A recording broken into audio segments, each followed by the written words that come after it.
Hello students, this is Mohini Miss from St. Teresa School. So today I will be going back to the second chapter, and the name of the chapter is Colonialism and Imperialism in the 19th and the 20th centuries. So as usual, you know that I will be dealing according to the questions, because I felt that these questions are important for you, for your exams. So I will be dealing according to the questions as usual. So the first question is, you can see in the board here, what is colonialism and imperialism? Indicate the relationship of colonialism with imperialism. So this is the first question, and we also have this label diagram, you can see. So you can see that the period from late 19th century to mid 20th century is known as the age of imperialism. It is known as the age of imperialism. Actually, imperialism is a very suitable word. You don't say age of colonialism, it is age of imperialism because it is a suitable word. So now, as the question says, what is imperialism and colonialism? So imperialism and colonialism, they both have this Latin roots. So imperialism comes from the Latin root imperium, which means order or command, and colonialism also comes from the Latin root colonia, which means settlement in foreign soil. So in imperialism, it signifies power and authority of one country. It depends on how much influence one country can have over another country. So it signifies the power and authority of one country. And so what is imperialism? Imperialism is a policy. Imperialism is idea. It is a philosophy of extending the control and authority of one country over the foreign territory.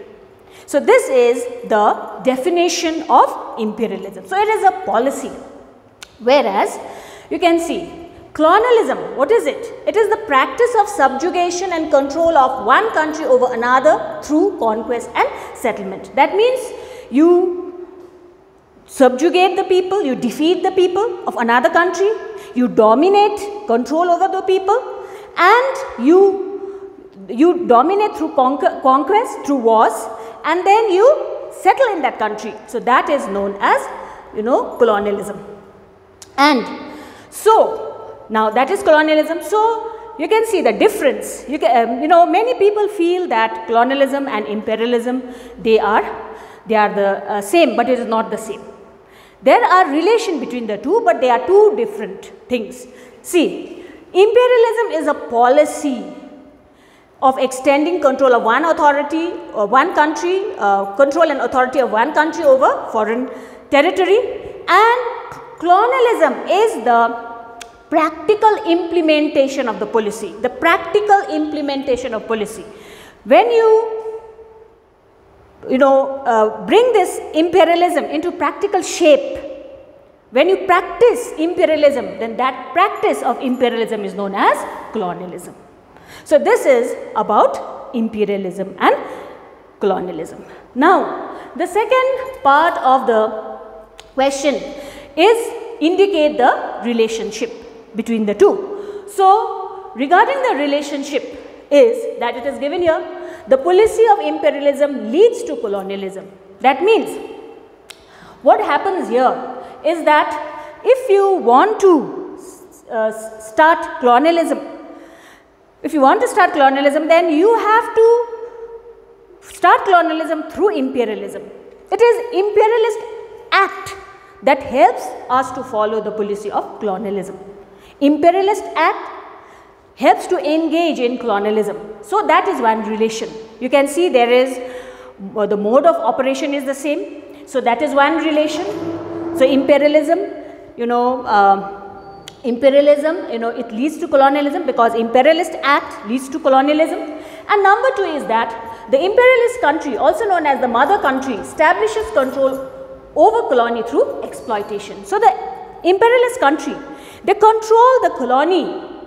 They control the colony through domination, through exploitation. They dominate the people, they exploit their resources, they socially, culturally, economically, they dominate the people of that area. Okay, so you can see that imperialist country, they control the colony for the benefit of the mother country. So that is another relation between imperialism and colonialism. I hope I am clear. The first relation is that imperialism leads to colonialism, that is one relation, and another is that imperialist country controls the colony through domination and exploitation. So these are the two relations between imperialism and colonialism. Then there is one difference between imperialism and colonialism. So the difference is that in colonialism, the colonial power dominate the labor, they dominate the market, the labor, the market, the resources, and also they impose control over the social, religious, cultural life of the people.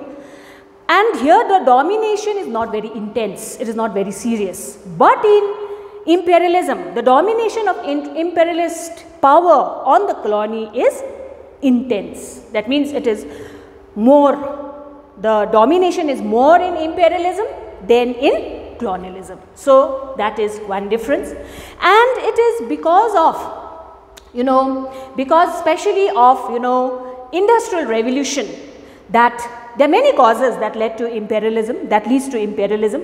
But here I will deal with two causes that leads to imperialism. So one cause is industrial revolution, and this industrial revolution is actually, when industrial revolution started, then at that time when industrial revolution started, at that time the European countries, they started to produce goods and they were selling those goods at a very low price. In a very low price they sold, and there was continuous production of this of the goods. So there was need for raw materials. So in order to fulfill the demand for raw materials, these imperialist or these countries now, they had to establish colonies in the different areas of Asia and Africa. So they began to occupy the colonies, and as a result they forced the people of the colonies to grow raw materials according to their need. So industrial revolution led to imperialism. And another point about how imperialism led to First World War is that that the European countries like England, France, Germany, Russia, Netherlands, they all were imperialist countries. So they occupied the backward areas of Asia and Africa. And then at that time, all the colonies were occupied of Asia and Africa, were occupied by these imperialist countries. Then at that time, the last entrance was Germany. So Germany now, when she came to Africa and Asia to occupy the colonies, that time all the colonies had already been occupied. There was no fresh field of expansion. So what did Germany do? Germany tried to occupy the territories of the rival countries. So at that time the rival countries were busy defending and protecting their territories. As a result, what happened is that Germany was occupying their territories, so naturally there was conflict, and this conflict led to the First World War. So imperialism is the outcome, or you can say that the First World War was the outcome of the imperialist rivalry, and this has been even told by Hobson. British economist also has mentioned that it was capitalism that led to that led to, you know, rivalry among the different powers. So this is all about the colonialism and imperialism. So this is the first question that I have dealt. So you can see here Africa and the Asian countries, they are being occupied by the various countries, like here it's given here, you know, England, France, you know, Germany and all. They are trying to occupy the different places of Asia and Africa. So this is all about the first question about imperialism and colonialism. Now we will go to the next question, number 2. Now the next question number 2 is what are the causes of imperialism? There are many causes that led to imperialism. So the first cause, or you can say, I will just give the introduction first. So you know that this as imperialism progressed, then the European countries became very much interested. They became very much interested to establish colonies. They became very much dependent on the colonies, and now a lot of colonies were established in Asia and Africa, and there are many causes about imperialism. The first is, you can see, political cause. Political causes are there, economic causes, military causes, social causes, religious causes and technological causes. So there are 6 different causes, and under political cause, the first that we will deal is the aggressive nationalism. So aggressive nationalism, what is it? Aggressive nationalism is, you know, when you give importance only to your culture, only to your religion, you know, and you don't care about other religion, you know, you become very fanatic, communal, then that sort of nationalism is known as aggressive nationalism. I have given here the picture, you know, of guns and all, people holding guns. So this is one kind of aggressive nationalism. And in the world, you can say another example is, you can say about Hitler and Mussolini. They were the ones who followed, you know, aggressive nationalism. So it was this aggressive nationalism, you know, that led to rivalry, suspicion, tension, and as a result there was a warlike situation. And at that time the European countries like England, Germany, Russia and all, they were the ones who now, you know, wanted to colonize and establish colonies in the backward areas of Asia and Africa. So this is about aggressive nationalism. Then next, political cause. For political cause, the next point is about the desire for power. So these imperialist countries, they had the desire for power, for prestige, and also power, prestige, and also they wanted more and more influence.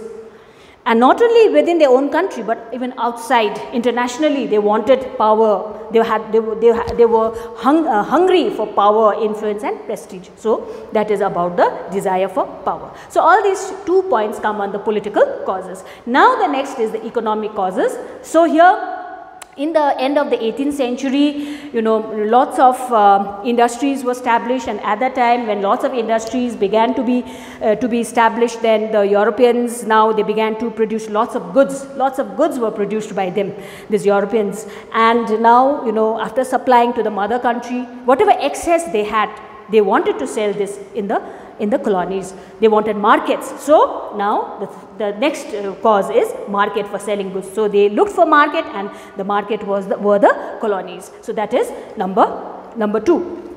Then the next is about the raw materials. Yes, the raw material collection. Now the raw material collection, now what happened is that now industrial revolution was it had started, and because of industrial revolution, as I said earlier also, that because of industrial revolution, now goods were produced and they were sold at a very low price. They were sold at a very low price. So now there was continuous production. As a result, now these countries, imperialist countries, they wanted raw materials, and they themselves could not grow raw materials. So they had to depend on the colonies. So they began to look for colonies of Asia and Africa, and they began to establish colonies there. And this was the main thing that led to industrial revolution, and this was the main point that led to imperialism. Okay. Then the third is now capital investment. So at that time there were two economists, or you can say there was one economist whose name was Hobson, and another was he was from England, and another was Lenin. He was actually the communist leader of Germany, and they both wrote books. Like for instance, Hobson wrote the book Imperialism, a Study, and Lenin wrote the book Imperialism, the High Stage of Capitalism. And they were the ones who started Hobson-Lenin theory, and in their theory they said that markets, then raw materials were the causes that led to imperialism. And they said that the capitalist countries needed the colonies because they had lot of capital and they wanted to invest their capital there in those colonies. And not only that, but this person Hobson, what he said is that he said that the capitalists were very interested to invest the money in colonies, because if they invest the money in colonies, then they will get a lot of profit. And also Lenin, he said that the capitalists were very keen, they were keener to invest their money in colonies, because they didn't want to capture new markets. So that is about capital investment. Then at that time, according to the modern system of production, they need a lot of labor, and labor they could get from get labor from the colonized countries of Asia and Africa. So these are the 4 points: market for selling goods, raw materials, capital investment, collection of labor are the economic causes of imperialism. Then the next is the military cause. Now there was an attempt to increase security. Security means protection. So these European powers, they needed protection. Why? Because there was a lot of rivalry, enmity, there was warlike tension. Now people wanted security, they wanted protection, they wanted to be safe. So at that time they began to look for geographically they began to occupy geographically strategic places. So geographically strategic places means places which are which are safe, which have defense, which are safe, and where you can get security and you can defend yourself. So they began to look for safe places. So at that time they also wanted to build their army, their naval, and they also wanted center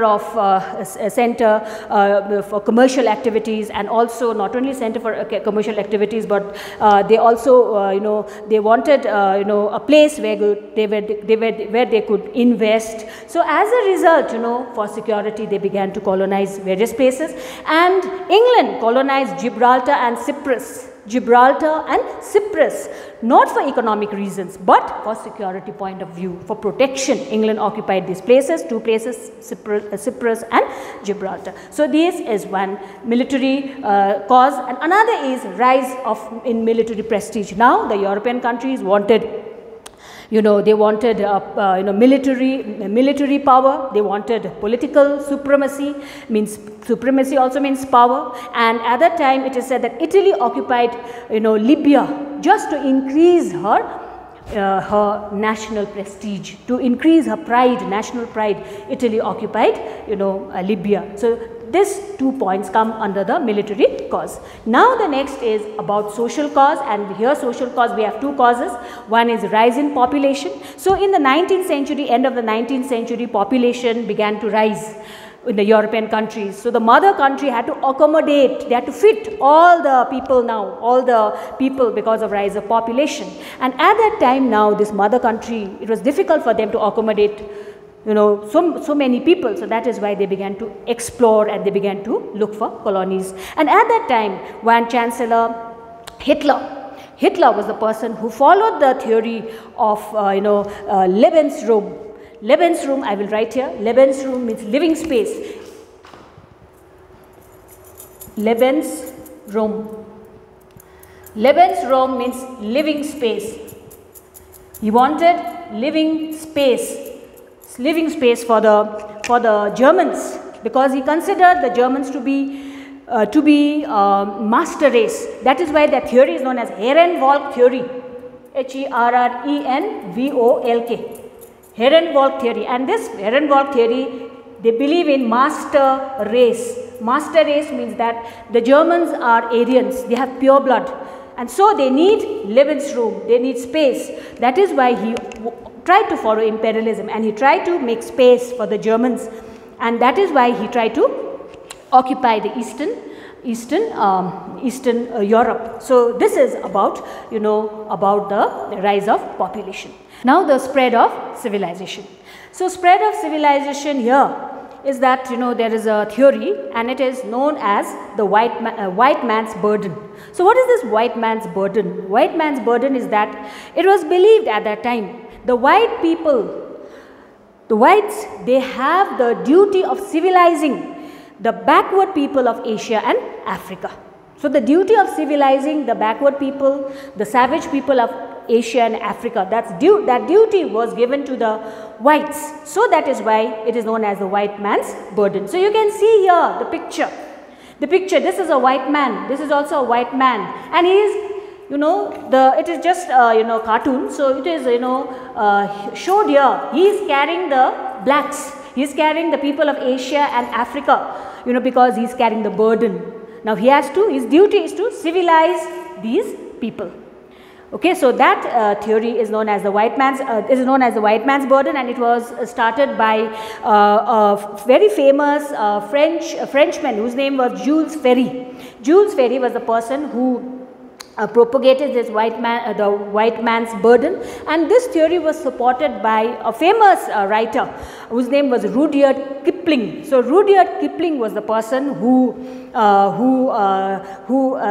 gave a lot of encouragement to this theory, and he told the whites to, you know, to follow this, to continue their civilizing mission. So this is about the white man's burden. So that is about about the social causes. There are two social causes. Now we have two religious causes, and the religious causes, the number one is religious preaching. So at that time there were many missionaries, and these missionaries, what they did is that these missionaries, now they wanted to these missionaries, they wanted to preach Christianity to the unenlightened people of Asia and Africa. So Christianity was, spread in Asia and Africa. That is one thing. And another is that at that time, all these missionaries were not, they did not want to only, they did not want to only, convert people into Christianity. They were not only, communal and fanatical. Communal, fanatical, it means the same when you give importance only to your religion. But there were some people, who were very famous for their social work. One example is Dr. Livingstone. So Dr. Livingstone is one example of a person who did a lot of welfare works. He was the one who did not want to spread Christianity. He did not want to spread communalism, but he wanted to do social work for the people, and he wanted to serve the exploited people. He wanted to serve the suffering people of Asia and Africa, and he was related with the London Missionary Society. He was a member of London Missionary Society, and not only that, but he also went to Africa during those days to serve the people of Africa. Now the last question is about China. It is entirely a different topic. So in the last class I had done about the May 4th movement, and I told you I will be continuing China. So this is what I will be continuing. So the another question is about the Canton Trade, and Canton Trade is very important for you. So the question is, what is Canton Trade? What were its features? What led to its decline? So this is about the Canton Trade. So what is Canton Trade? China opened Canton as a main center of trade, and so the trade was started in the port of Canton in China. So this trade that was started in the port of Canton in China came to be known as the Canton Trade. And at that time, whoever were following this Canton Trade, they had to face many restrictions. There were a lot of restrictions, the foreign traders had to face here. And so this is about the Canton Trade. And You know, you can see here that there are some features about this Canton Trade. And so the question also says what were its features. So the features is that, you know, Canton was a single port set up in 1757. So it was a single port. Only this port was you know, open for the foreign traders. So they could trade, and this started in 1757. And after that, you know, the British, you know, they consolidated, they became very strong, and they, you know, they dominated over the Canton Trade later on. So the features, there are many features. One feature is private trade. So now this Canton Trade was a private trade. It was carried out by a merchant guild known as Kohong. So there was one merchant organization. It was formed by 13 Chinese business firms. They had joined together and they had formed one guild, one organization, which was known as the Kohong. So it was carried out by Kohong, and this was formed by 13 Chinese business firms. Okay. And it was essentially a private trade, and the individual merchants used to do trade here, and you know, there was no room for government activities. Government did not, you know, interfere here. Then that is the first thing about private trade, about this Canton Trade. The next is the trade routes, is that, you know, the foreign merchants could not trade directly in Canton, nor could they enter into the interiors of China. That means the foreign traders, they could not have direct trade with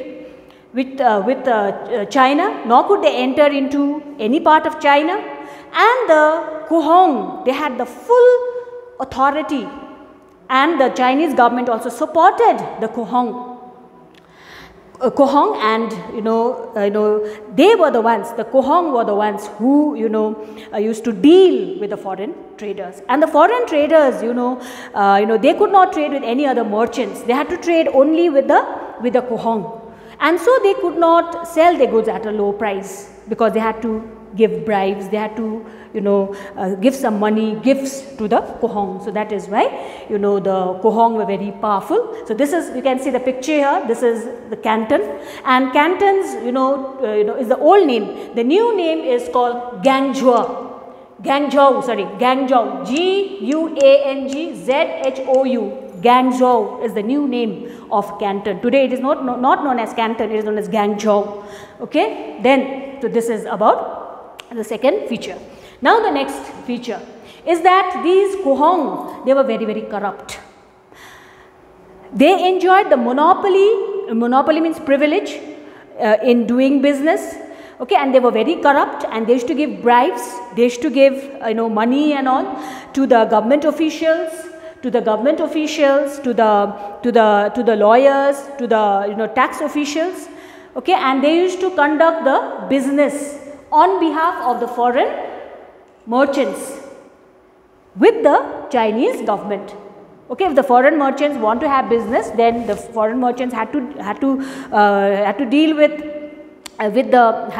the Chinese government. So at that time, you can see at that time, the main man, the middleman to conduct the business of the foreign merchants with the Chinese government was the Kohong. So it was the Kohong who, negotiated and who organized the business. Here negotiation means to organize the business, was, organization of the business was done by the Kohong. Okay, and this Kohong, I told you, they were very corrupt. So they took a huge share of profit. So as a result, the Chinese government also did not like this, attitude of the Kohong, and also the foreign merchants were very, outraged. They were very angry with the attitude of the Kohong. So this is the Kohong, and at that time, the closed door policy was followed, and that is what is closed door policy. The closed door policy is that the foreign merchants who came to Canton had to follow a host means many strict rules and regulations they had to follow.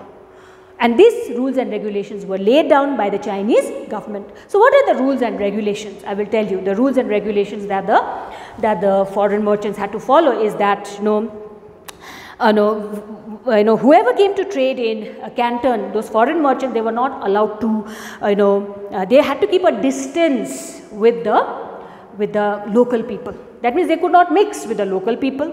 And another thing is that, they had to follow the commercial laws, they had to follow the criminal laws. Like if they do any wrong, then they would be tried by the government, by the Chinese courts, okay, and whatever rules were made regarding business, they had to follow the rules, and they had to maintain the strictest code of conduct. That means these foreign merchants, they had to behave very well.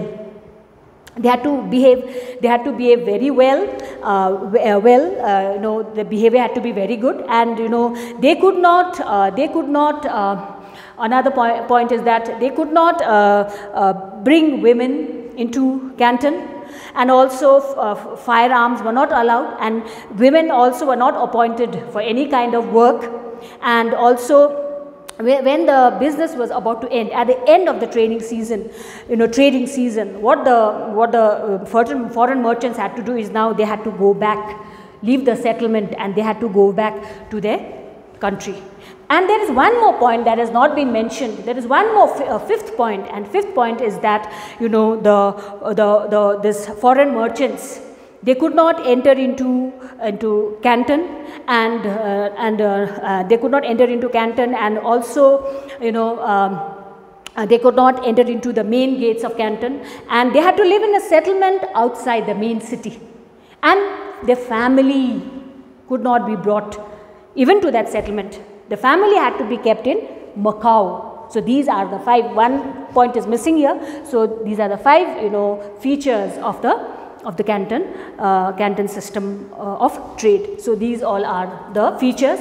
Then the next is about the decline. Okay, the decline is that now the strict rules and prohibitory orders followed in the Canton system were a great hindrance to commercial activities. So a lot of rules were there. So these rules, stopped, prohibitory means kind of prevention. It stopped the Canton, it stopped, or it was a hindrance.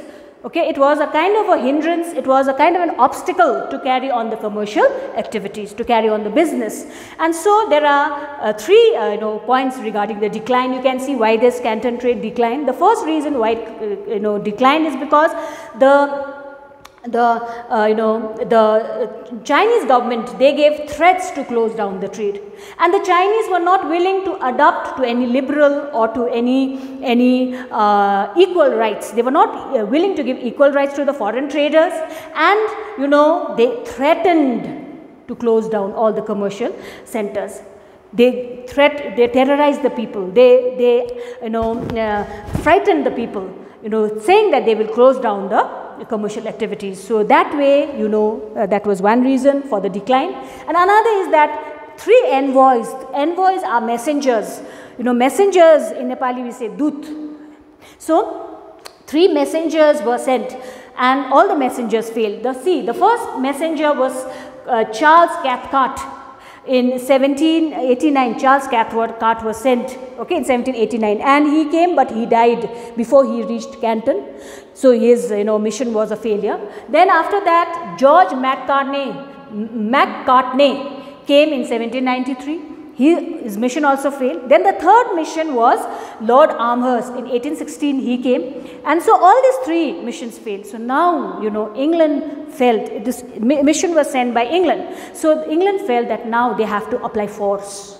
So that was the second reason for the decline. And the third reason for the decline is now, in the beginning of the 19th century, the British merchants, they began to sell opium, which is a drug, in China, and this was produced in India. You get this opium. Opium is a drug. Okay, so you get this opium from poppy seeds. So a lot of poppy seeds were grown in India, and now it fetched a lot of money. So now the Chinese, in China, the British now started to import opium illegally. The Chinese government did not want opium, but by force they were selling this opium into China. And at that time it is said that even the high officials, the priests also, they were being addicted with opium. So there was a lot of evil, and the Chinese government wanted to stop. They wanted to strictly prohibit opium trade. Prohibit means to stop. They wanted to stop the opium trade, but the British continued this trade because it was very profitable.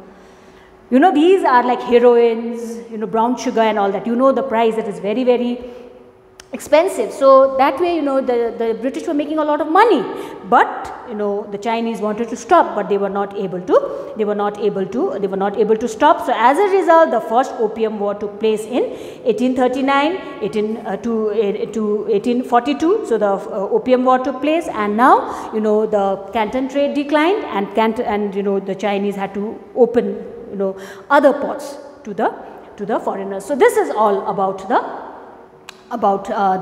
Canton Trade.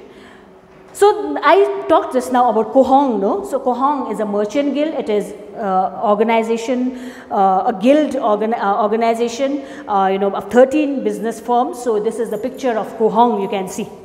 Okay, so this is about the Kohong. And then beside this, I will also I want to tell you something about China, and that is, you know, in this regarding this trade, is that it was a one-sided trade at that time. The Chinese trade was one-sided because, you know, the Chinese did not want any goods from the you know, Europeans, whereas the Europeans were ready to risk their lives. They were ready to risk their lives to do trade with China, because they wanted tea, they wanted, you know, they wanted tea, they wanted silk, Chinese silk, which was very famous. So they were ready to risk their lives. And at that time, you know, if foreign merchants want to have business with the Chinese government, then at that time they offered gifts to the Chinese government. But beside giving gifts, they also had to offer that kowtow, K-O-W-T-O-W. They had to, you know, follow this kowtow. Kowtow means what? Kowtow means, you know, you have to, those foreign merchants, in order to have trade with China, they had to bow down so low that they had to touch the ground with the head and bow down in front of the emperor. They had to give rich, you know, gifts also, very costly gifts also to the emperor to satisfy him. But at the same time, they also had to bow down before the emperor, and most of the time the emperor, you know, did not you know, allow those foreign merchants to trade in Canton. So that was there in China. Then after that, after the first Opium War, then the second Opium War also took place in 1850. It lasted till 56, from 1856 to 1860. It lasted for 4 years, and second Opium War also, the Chinese were defeated. So now English became very powerful, especially England became very powerful. So at that time, you know, they became very powerful, then they began to make China sign many treaties. Many treaties were signed, unequal treaties, like for instance, the Treaty of Tengsheng, the Treaty of Nanking, the Treaty of Bogue, the Peking Convention. So all these treaties are known as unequal treaties. These are known as unequal. Why? Because China did not get any benefit. The foreign merchants got a lot of benefit. English and other foreign merchants got a lot of benefit, but who did not get any benefit? China. So it was an unequal treaty. And this unequal treaty, especially Nanking, came this year. So unequal treaties they had to sign, and besides that, according to the Treaty of Bogue in 1843, you know, the Chinese, the British, they enjoyed the extraterritorial right. Extraterritorial right.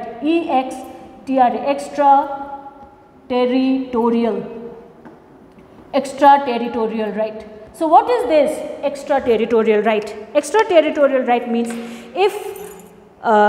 if any British person does any crime, like for instance murder, then they have to be tried by the law. But at that time, they were not tried by the Chinese law, but they were tried by their own law. That means if a British commits a crime, then you will be tried by the British law.